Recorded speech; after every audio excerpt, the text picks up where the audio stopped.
Aujourd'hui, le message s'intitule « Ton aide est arrivée ». Alors, si tu peux regarder ton voisin, dis-lui « Ton aide est arrivée ».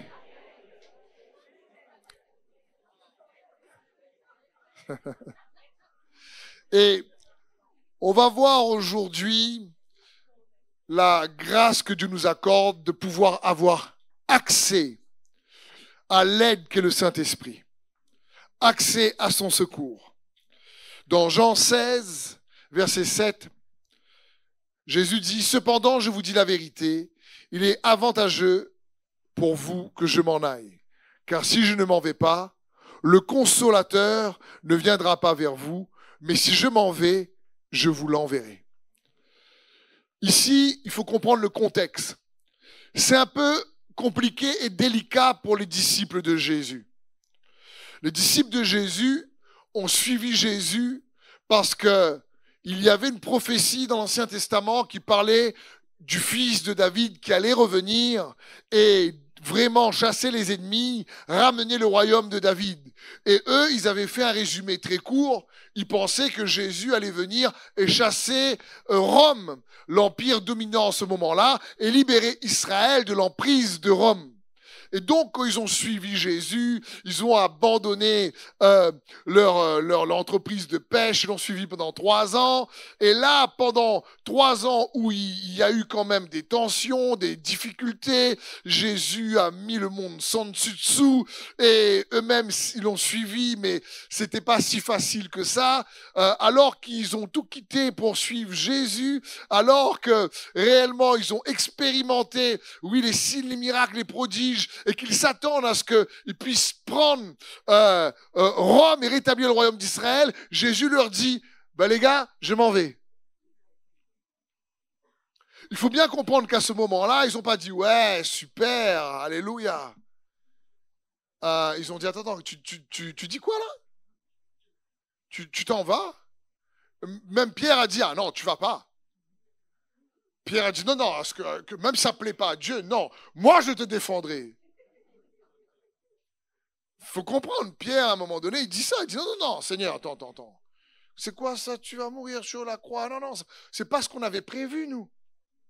Nous, on a tout abandonné pour te suivre parce que, attends, il y a un ennemi qu'il faut enlever. Qu'est-ce que tu nous fais? Et donc, Jésus essaie de leur faire comprendre qu'il est avantageux pour eux qu'ils partent. Mais ils ne comprenaient pas à ce moment-là. À ce moment-là, il faut bien réaliser que attends, ils ne sont pas d'accord, quoi. Ils se disent, ah non, tu vas nulle part, quoi. Tu es avec là depuis 3 ans avec nous, on va conquérir Rome, là, qu'est-ce que tu nous fais? Tu parles au vent, le vent s'arrête, tu parles à la mer se calme. Attends, Jésus, tu vas où? Il faut bien comprendre ici que Jésus leur dit, attends, mais si je ne m'en vais pas, le consolateur ne viendra pas. L'esprit de vérité. Il y a un avantage encore bien mieux que moi présent physiquement que je veux vous donner, mais si je ne meurs pas, je ne ressuscite pas et je ne suis pas élevé dans la gloire, il ne viendra pas. Et lui, c'est un avantage considérable. Donc il faut bien comprendre ça.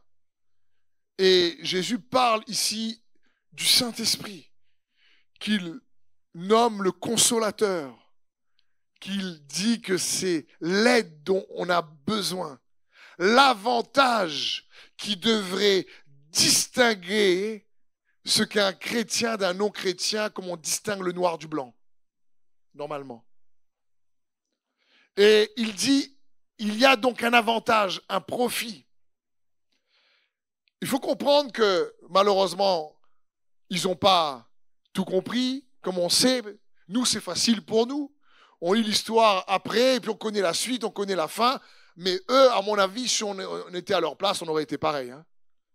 On n'aurait pas été mieux.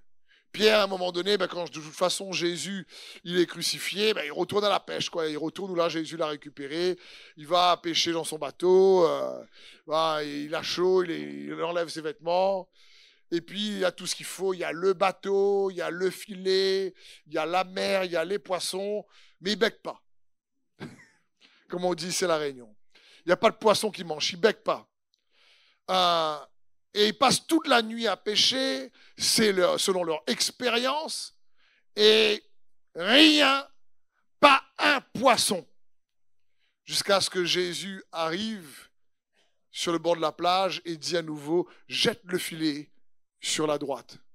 Et la Bible dit, il y a eu tellement de poissons, c'est incroyable, les poissons ont dit, allons se suicider tous ensemble.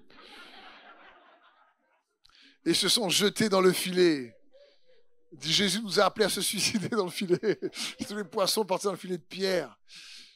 Et là, à ce moment-là, il est impressionné. Il a besoin à nouveau de 2 barques pour prendre les poissons. Le filet, cette fois-ci, pas comme la première fois, ne se déchire pas. On verra ça un jour peut-être. Et ici, quand il reconnaît Jésus, il dit, éloigne-toi de moi, je suis un homme pécheur. Et il faut bien comprendre ici, je crois que c'est ce que Dieu veut que nous puissions comprendre. Le Saint-Esprit, Jésus dit, il est une aide comme moi, il est semblable à moi. Peut-être que pour certains dans ce lieu, tu as fait tout ce qu'il faut, comme Pierre, tu as le filet, tu as le bateau, tu as la mer, tu pêches de nuit, c'est la bonne saison, et pourtant, il n'y a pas de percée. Mais j'aimerais te dire que ton aide est arrivée. Quand Jésus arrive sur la scène, ça fait la différence. Quand Jésus débarque dans les circonstances de ta vie, par le Saint-Esprit, ça fait la différence. Parce que comprenons bien la chose suivante. Dieu le Père et Dieu le Fils est au ciel. Dieu le Fils Jésus-Christ vit en nous par le Saint-Esprit. Il a dit, je vous l'enverrai. Il sera avec vous et il sera en vous. Il faut bien comprendre que le Saint-Esprit, on le reçoit à condition qu'on reçoit Jésus-Christ comme Seigneur et Sauveur, qu'on croit qu'il est Seigneur.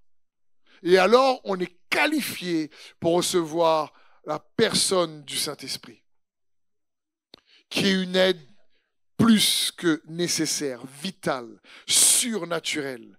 Et j'aimerais donc qu'on puisse redécouvrir un peu rapidement ce partenariat surnaturel. Dans Romains 8, 26, la Bible dit « De même, l'Esprit vient nous aider dans notre faiblesse. En effet, nous ne savons pas prier comme il faut, mais l'Esprit lui-même intercède en gémissant d'une manière inexprimable.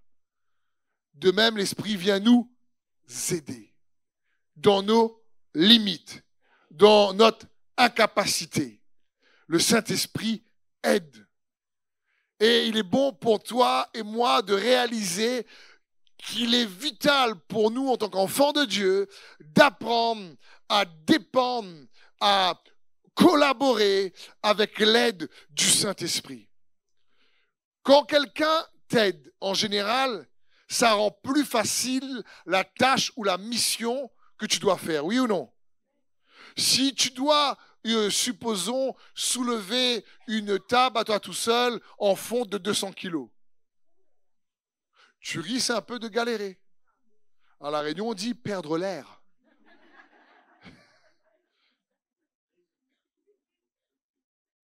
Donc, ça risque d'être compliqué. Mais si tu es aidé par 1 ou 2 personnes, ça se lève une table de 200 kilos à 4. Oui ou non? Parce que tu es aidé. Donc, ce qui était difficile devient plus facile. Comprends bien quand ici il est écrit « Mais le Saint-Esprit nous aide dans notre faiblesse ». Le mot faiblesse parle ici de limite. Le mot faiblesse parle ici de quelqu'un sans force, affligé, malade, impuissant, limité par ses imperfections, limité par toutes sortes d'incapacités. Et donc, le Saint-Esprit vient aider. C'est-à-dire qu'il vient rendre, si tu préfères, plus facile. Il vient t'assister. Il vient rendre possible ce qui n'est pas possible par nous-mêmes. Et il nous faut redécouvrir cette aide avantageuse que Jésus nous a envoyée, le Saint-Esprit. Ce qu'il y a d'intéressant, c'est qu'ici, dans le grec, attention, je ne suis pas un prof de grec, mais il suffit d'appuyer sur les strong et on voit le mot. Hein. Mais il est intéressant parfois d'aller dans les strong, comme on dit, de regarder le mot aide en grec, il signifie quoi? Et en grec, ici, le mot grec, c'est sun, anti, lambanomai. C'est un long mot, hein? Et en français, on a traduit aide. Une syllabe. L'autre, c'est sun, anti, lambanomai. 7. Mais c'est un mot qui apparaît ici pour la première fois dans les Écritures. Il est composé de 3 mots intéressants. Pour bien comprendre, lorsqu'on parle d'aide, qu'est-ce que ça signifie dans le grec? Parce qu'il faut bien comprendre, si Dieu a choisi que le Nouveau Testament soit écrit en grec, c'est parce qu'il y a une richesse dans cette langue qu'on doit aussi découvrir. Amen. Et le son ici, le son anti, ça parle d'être partenaire, de collaborer. Ça parle d'être associé avec le Seigneur. Ça parle de faire des choses ensemble. Ce qu'il y a ensuite intéressant, c'est le anti, son anti. Le mot anti, c'est le mot anti, c'est contre, opposé. C'est faire des choses ensemble contre une force opposée. Et lambano signifie pour s'approprier, pour prendre possession.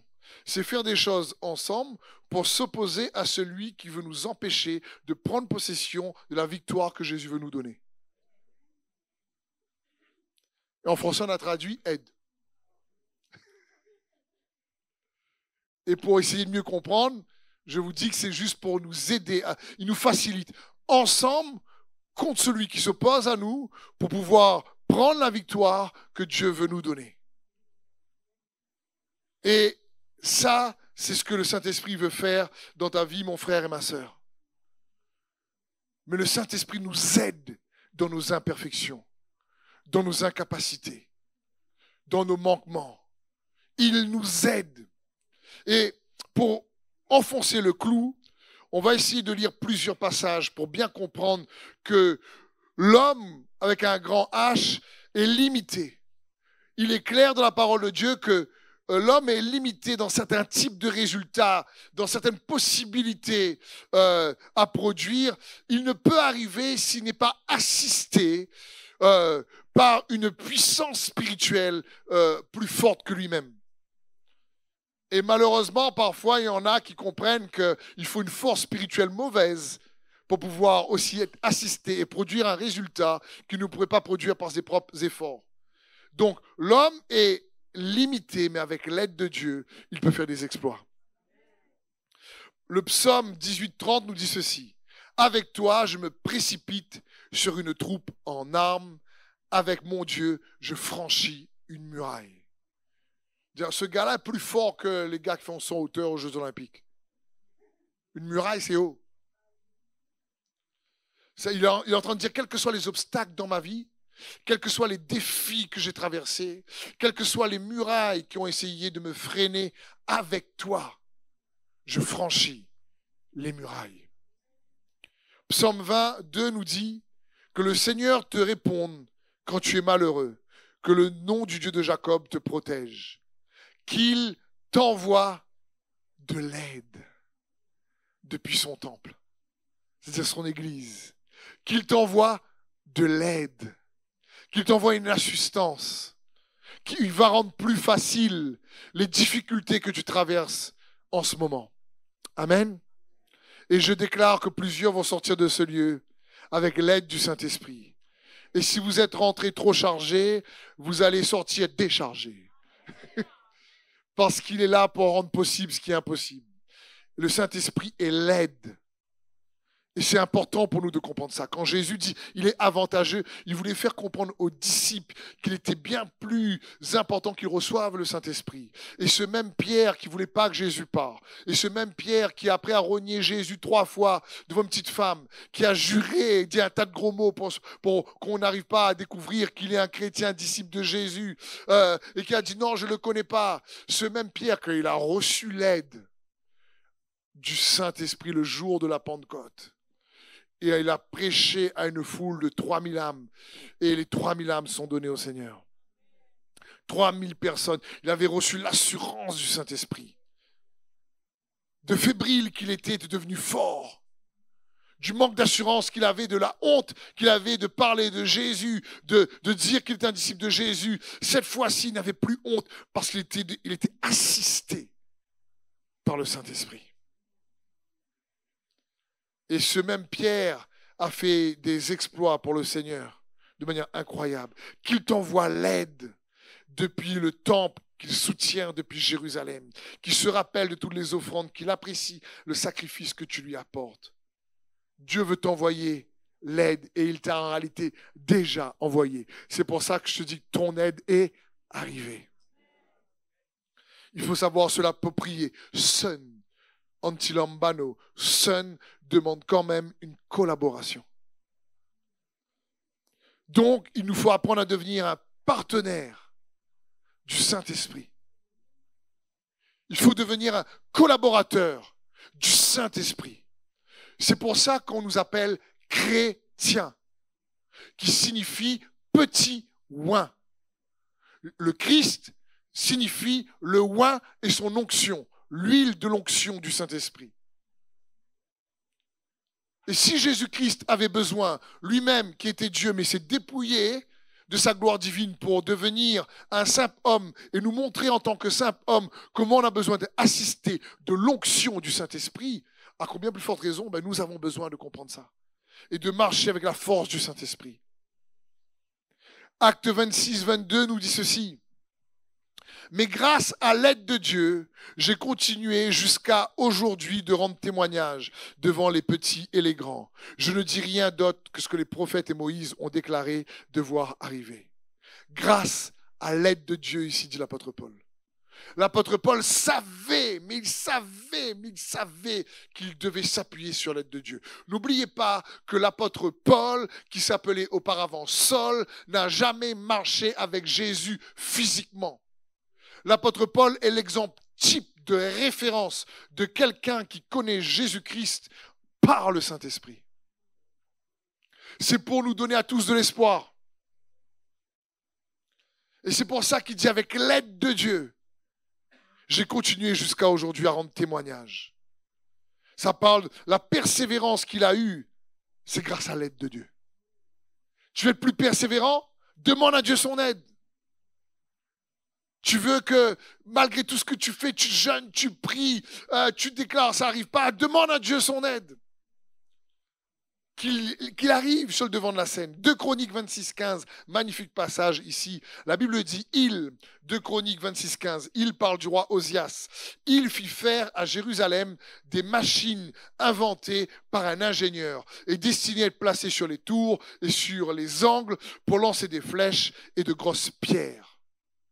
Sa réputation s'étendit au loin, car il fut merveilleusement aidé jusqu'à ce qu'il soit devenu puissant. Ce roi-là, il a eu un impact phénoménal, une créativité pour pouvoir gagner des guerres en ce temps-là. Pourquoi? Parce qu'il était merveilleusement aidé. Et Dieu veut nous faire comprendre à toi et moi, à nous ses enfants, qu'il veut que nous puissions être merveilleusement aidés. Il veut que ta famille soit merveilleusement aidée. Que ton couple soit merveilleusement aidé. Que tes enfants soient merveilleusement aidés. Il veut aussi même t'aider merveilleusement dans ton travail.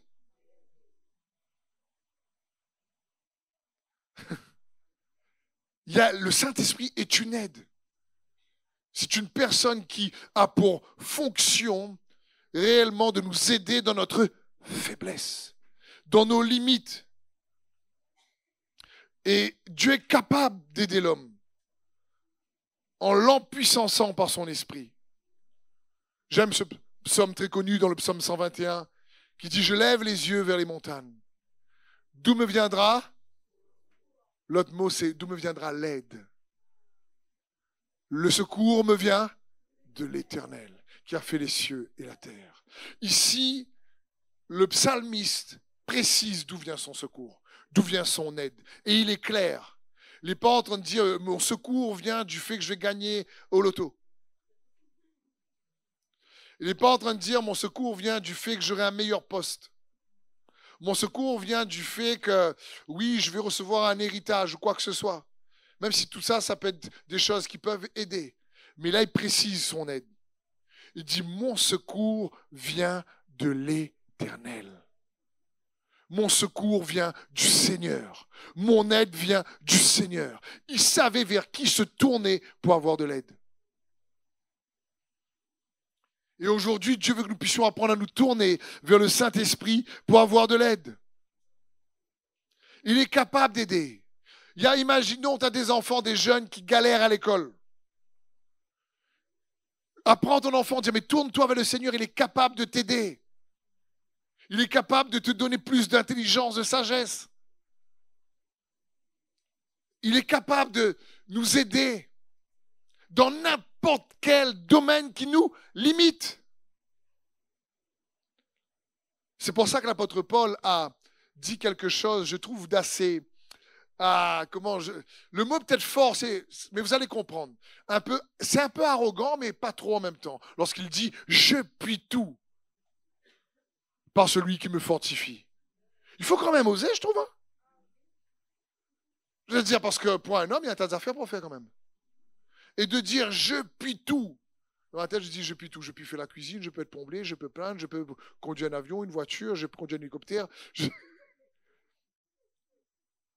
Il dit « Je puis tout » par celui. Il ne disait pas par lui-même, mais il dit par celui qui me fortifie. Parce qu'il avait la capacité, comme je vous ai dit, c'est l'apôtre Paul a appris à être assisté par la force, la puissance du Saint-Esprit. Philippiens 19, car je sais que cela aboutira à mon salut, grâce à vos prières et à l'assistance de l'Esprit de Jésus-Christ. C'est-à-dire ici, tout ce que tu as vécu, l'apôtre Paul est en train de dire, toutes les galères que j'ai vécues, malgré tout, ça va se tourner en ma faveur. Parce que je prie, vous priez, mais aussi parce que je suis assisté par le Saint-Esprit. Et c'est ce que Dieu nous puissions comprendre. Ce que l'homme ne peut pas faire, lui, il peut faire. Acte 9, 31, encore un verset pour bien comprendre la nécessité pour toi et moi de nous approprier l'aide du Saint-Esprit. L'Église était en paix dans toute la Judée, la Galilée, la Samarie. Elle s'édifiait, marchait dans la crainte du Seigneur et grandissait grâce à l'aide du... Comment l'Église grandissait?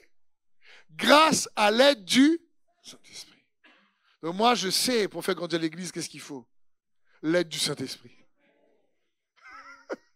Avant toute chose, il faut l'aide du Saint-Esprit.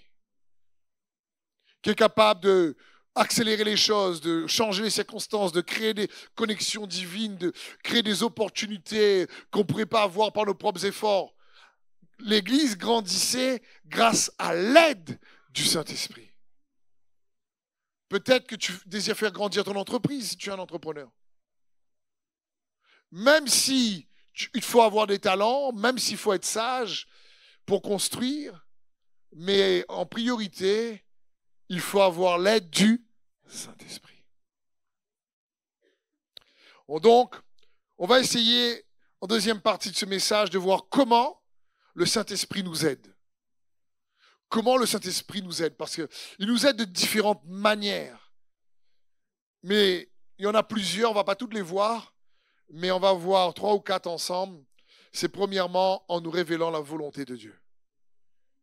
Parce que la volonté de Dieu pour ta vie est ma vie, et si tu préfères, la juridiction dans laquelle l'ennemi ne peut pas nous toucher, où la main de Dieu reste là, et franchement, il pourra qu'essayer de nous tenter pour nous déstabiliser, mais la volonté de Dieu est le lieu où Dieu amène aussi son autorité, son règne. Colossiens 1, 9 nous dit ceci. Aussi, depuis le jour où nous avons entendu parler de vous, nous aussi, nous cessons de prier pour vous, Dieu pour vous. Nous lui demandons qu'il vous fasse connaître pleinement sa volonté en vous donnant, par le Saint-Esprit, une entière sagesse et un parfait discernement. Colossiens 1, 9. qui vous fasse connaître pleinement sa volonté, en vous donnant par le Saint-Esprit une entière sagesse et un parfait discernement. Le Saint-Esprit est là pour nous faire connaître pleinement la volonté de Dieu. Et n'oublie pas, la volonté de Dieu pour toi et moi est bien meilleure que notre propre volonté pour nous-mêmes. Peut-être qu'on oublie parfois, mais Dieu, mon frère et ma sœur, t'aime. Et quand tu sais qu'il t'aime, tu sais que sa volonté pour toi est toujours bonne. Même si on ne le comprend pas tout le temps. C'est important de comprendre ça. Et le Saint-Esprit est là pour nous révéler la volonté. Deuxième, voilà une des manières dont il manifeste l'aide. Une autre manière dont il manifeste l'aide, c'est en nous orientant et en nous guidant dans notre propre vie. Psaume 119, 105. Ta parole est une lampe à mes pieds, une lumière sur mon sentier. Il y a deux choses là. Le Saint-Esprit est capable de nous révéler le futur que Dieu a prévu pour nous. C'est l'orientation, c'est la lumière sur le sentier. Ok, tu vois de loin. Mais une fois que tu as vu de loin, il faut réellement la lampe au pied parce que ça parle d'étape. C'est d'étape en étape. Parce que pour arriver là-bas, des fois, tu ne sais pas comment tu vas y arriver. Et donc, c'est d'étape en étape. Pour apprendre à dépendre du Saint-Esprit. Il guide et il oriente. Il donne une direction. Et c'est important pour nous de comprendre ça. Jésus va dire, mais quand il sera là, il vous révélera les choses à venir. Il n'y a pas besoin d'aller voir un voyant, une voyante. Le Saint-Esprit dans la relation est capable de t'assister pour révéler, comme une bande-annonce de film, ce que Dieu a prévu pour toi. Est-ce que ça vous est déjà arrivé d'aller dans un endroit et de vous dire, j'ai l'impression de déjà vu? Ça arrive à tout le monde, ça? Et oui, ça arrive. Je me souviens, quelques années en arrière, le Seigneur me donne un rêve pour aller visiter une église dans un pays étranger où je ne suis jamais parti. Et donc, quelques mois après, j'ai l'opportunité d'y aller. J'y vais, et avec Sandrine est avec moi. Et quand on était dans l'endroit, comme spirituellement, j'avais vu clairement dans un rêve, je savais qu'est-ce qu'il y avait derrière. À un moment donné, même j'étais persuadé qu'il allait avoir un jardin, un parc, et quand on est parti, il y avait. Et je me dis, c'est bizarre cette sensation de déjà-vu là. C'est parce que ton corps n'est pas encore parti, mais l'esprit peut voyager. Me suivez-vous, frères et sœurs? Ça paraît bizarre, hein? Mais c'est en réalité spirituel. Le surnaturel de Dieu devrait être naturel.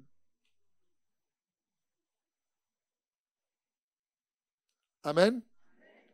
Il n'y a que Dieu qui peut te révéler au mieux ce qu'il a pour toi.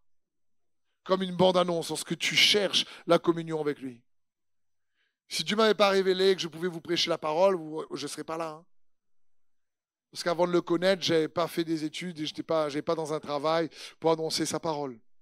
Mais lui, il révèle. Et il révèle les choses à venir. Il oriente, il guide. Mais quand tu vois une image, c'est comme vraiment les bandes annonces de films. Tu ne sais pas ce qu'il y a dans le film. Hein. C'est comme il dit aux disciples, il révèle la terre promise, un pays où coule le lait et le miel. Seulement, il n'a pas dit qu'il y a des géants dedans. Et eux, quand ils vont dans la terre promise, la première chose qu'ils retiennent, c'est qu'il y a des géants, on va galérer. Il dit, je vous emmène dans la terre promise. Il ne leur a pas dit, il faut juste traverser un désert. C'est comme si quand Dieu te dit quelque chose, il fait exprès d'oublier toute l'adversité que tu vas rencontrer pour que tu obtiennes cette chose. Et je me dis, pourquoi il fait ça? Je dis, je pense, parce que s'il nous dirait, on n'irait pas. C'est comme pour Joseph.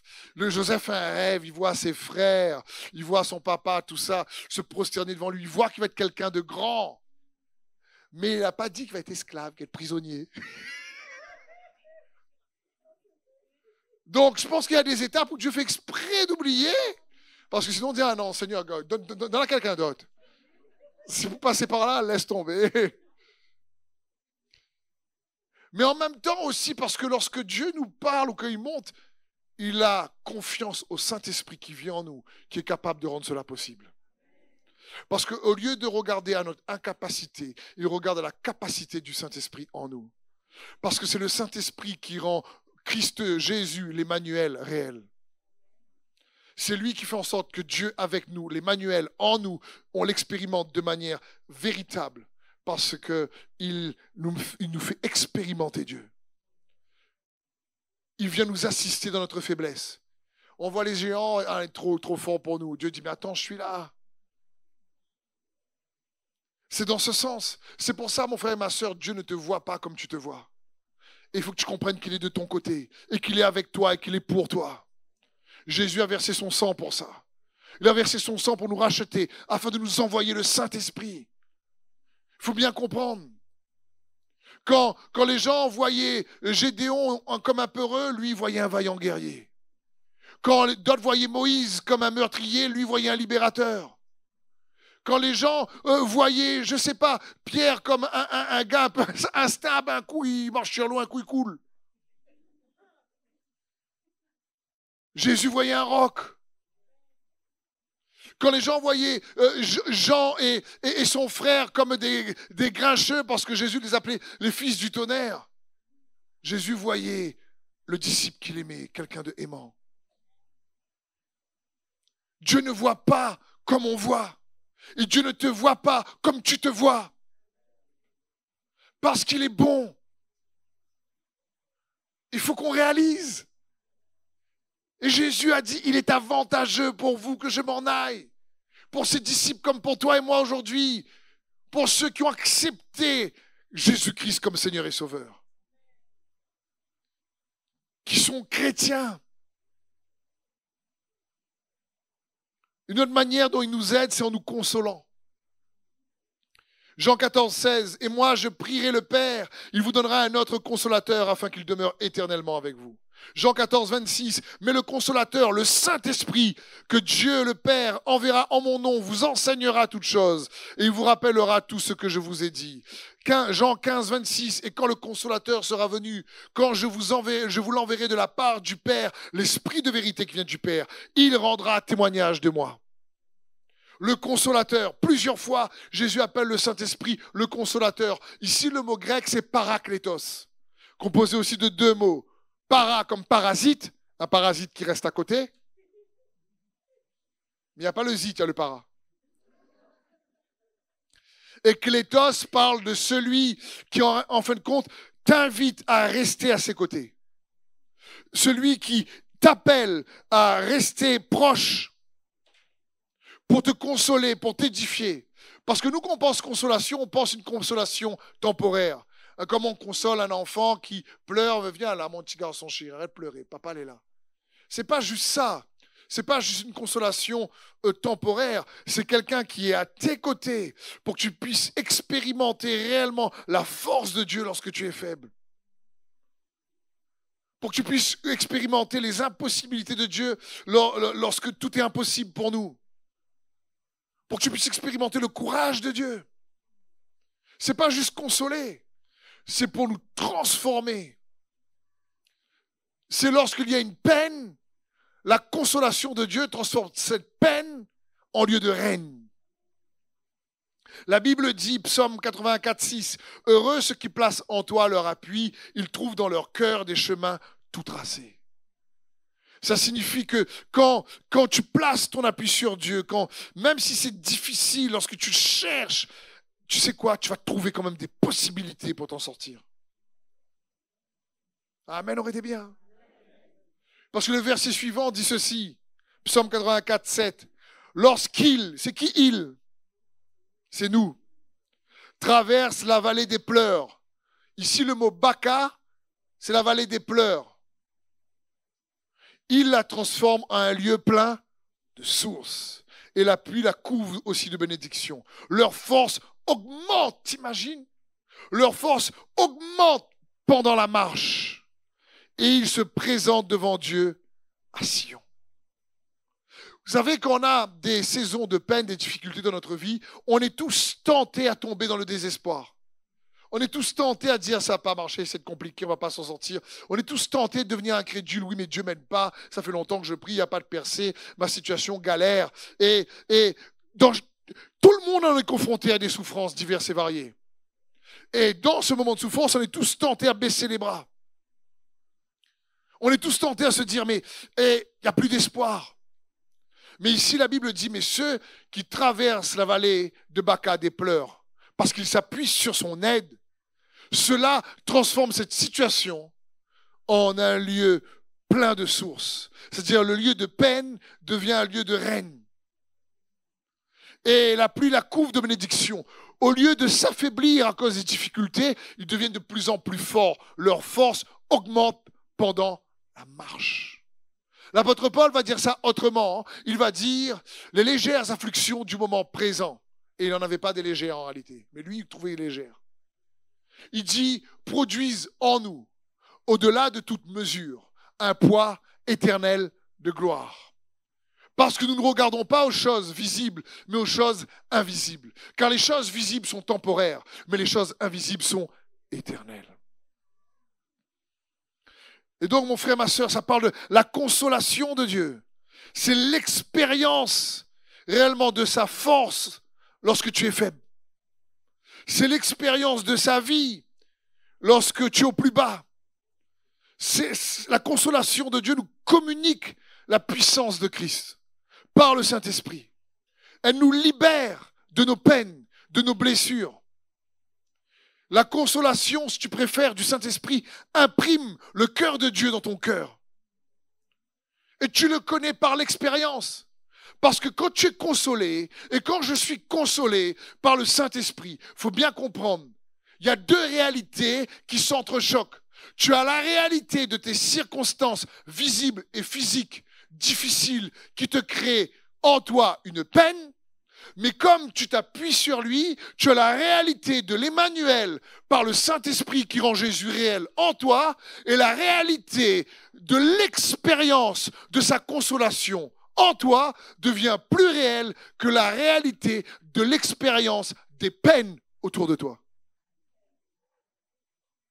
Me comprends-tu? Et ça, c'est une vérité. Et c'est l'aide, c'est l'assistance du Saint-Esprit. Quand tu galères dans ton travail où des gens te font des coups bas, tu attends une promotion que tu n'as pas eu, ou tu galères dans ton quartier, toujours un voisin qui ne veut jamais t'écouter, mais la musique forte. C'est ça. Et tu es là, mais à un moment donné, le Saint-Esprit est capable d'assister. Dans n'importe quelle situation. Sa consolation apporte une libération. Et dernier point, comment Dieu nous aide en nous empuissançant, en nous fortifiant. 2 Corinthiens 3,5. Je ne dis pas que nous soyons capables par nous-mêmes de concevoir quelque chose comme si cela venait de nous. Notre capacité, au contraire, vient de Dieu. Paul était dangereux. Il avait compris, il dit, écoutez frère, c'est pas que je suis capable de quoi que ce soit. Il dit, mais ma capacité vient de Dieu. Éphésiens 6,10 nous dit, pour conclure, c'est-à-dire pour résumer, puisez votre force dans le Seigneur et sa grande puissance.